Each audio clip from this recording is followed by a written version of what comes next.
हे भाई, अरे एवढा मोठा माईक आणि कुठे चाललाय? कळेलच, फॉलो मी. Follow me? अरे काय एवढा मोठा माईक?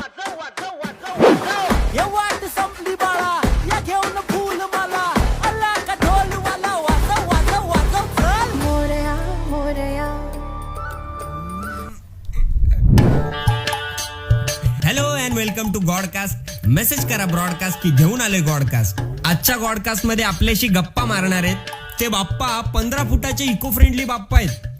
बाप्पा, काय सांगाल इथल्या गणेश उत्सवाबद्दल?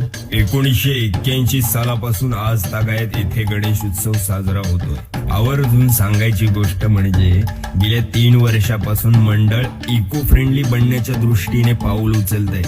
म्हणजे गेल्या वर्षी मूर्ती निर्माल्यापासून साकारली गेली होती. ह्या वर्षी मी टिश्यू पेपरच्या लगद्यापासून साकारलो गेलोय. उपक्रम खरंच खूप चांगला आहे, पण बाप्पा परंतु यासाठी जागा आहे कळतंय मला. पण त्यांनी सुरुवात तर केलीये पीओपी ऐवजी पर्याय शोधायला.